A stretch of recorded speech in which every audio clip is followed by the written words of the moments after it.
MLA ആയി ദൈവനാമത്തിൽ സത്യപ്രതിജ്ഞ ചെയ്തിരിക്കുകയാണ്. എന്തൊക്കെയാണ് പ്രതീക്ഷകൾ? എന്താണ് പറയാനുള്ളത്?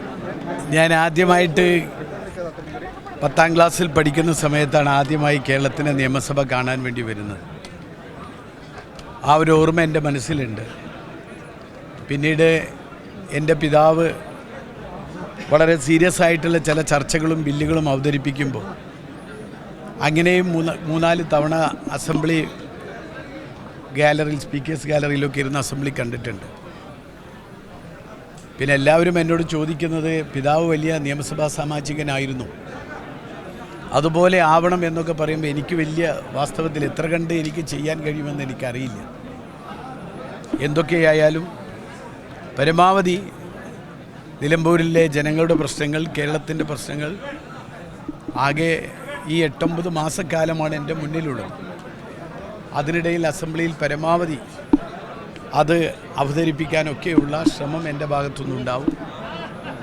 എന്തായാലും ഒരു നല്ല നിയമസഭാ സാമാജികനാവണം എന്ന് എല്ലാവർക്കും ആഗ്രഹമുണ്ടാവും. അതുപോലെ തന്നെ എനിക്കുമുണ്ട് വലിയ ആഗ്രഹം. എപ്പോഴും നിലമ്പൂരിലെ ജനങ്ങളോടൊപ്പം ഉണ്ടാവും. അതാണ് ജനങ്ങളോടൊപ്പം നിന്ന് അവരുടെ പ്രശ്നങ്ങൾ, മറ്റു സാമൂഹിക പ്രശ്നങ്ങൾ ഒക്കെ നിയമസഭയിൽ ഉന്നയിക്കാൻ അവസരം കിട്ടിയാൽ അതിനെ പരമാവധി പ്രയോജനപ്പെടുത്തുക എന്നതാണ് എൻ്റെ ഏറ്റവും വലിയ ആഗ്രഹവും. അതാണ്. വിവാദങ്ങൾക്ക് പിന്നാലെ പോകാതെ വികസനം, അത് തന്നെയാണോ ലക്ഷ്യം? തീർച്ചയായിട്ടും ഒരു വിവാദത്തിനും ഞാൻ പിന്നാലെ പോയിട്ടില്ല.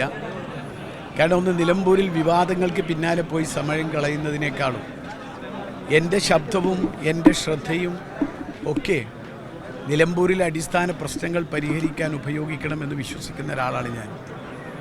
അതുകൊണ്ട് തന്നെ പരമാവധി സമയം നിലമ്പൂരിലെ ജനങ്ങളോടൊപ്പം നിന്ന് പ്രശ്നങ്ങൾക്ക് പരിഹാരം കാണാനായി ഉപയോഗിക്കുക എന്നതാണ് എൻ്റെ ലക്ഷ്യം. അതനുസരിച്ചായിരിക്കും എൻ്റെ പ്രവർത്തനം. ഇതിനു മുമ്പ് പിതാവിൻ്റെ സത്യപ്രതിജ്ഞയ്ക്കായിരിക്കുമല്ലോ ഇതുപോലെ നിയമസഭയിൽ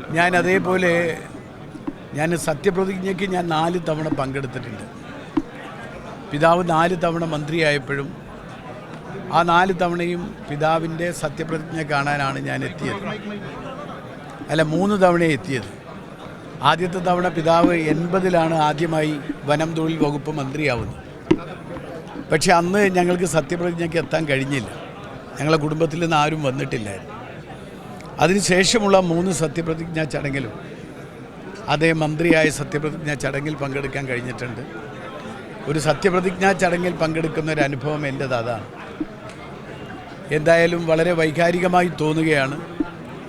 ഈ നിയമസഭയുടെ പ്രത്യേകിച്ച് മുഖ്യമന്ത്രിയും സ്പീക്കറും മന്ത്രിമാരും പ്രതിപക്ഷ നേതാവും ഒക്കെയുള്ള ഈ ചടങ്ങിൽ വെച്ച് എൻ്റെ നാട്ടുകാരുടെയും സ്നേഹിക്കുന്നവരുടെയും എല്ലാം മുന്നിൽ വെച്ച് ഇങ്ങനെ ഒരു നിയമസഭാ അംഗമാവാൻ സാധിച്ചത് ഒരു വലിയ കാര്യമായി ഏറ്റവും എന്നെ പ്രചോദിപ്പിക്കുന്നു.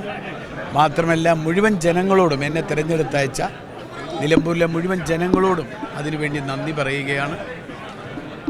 ആ നന്ദി എന്നും കടപ്പാടായി എൻ്റെ ഹൃദയത്തിൻ്റെ ആഴങ്ങളിൽ ഉണ്ടാവും എന്നാണ് എനിക്ക് പറയാൻ. ഏറ്റവും പുതിയ വാർത്തകളും വിശേഷങ്ങളും വിരൽത്തുമ്പിലറിയാൻ സീ മലയാളം ന്യൂസ് എല്ലാ ഡിജിറ്റൽ പ്ലാറ്റ്ഫോമുകളിലും ലഭ്യം.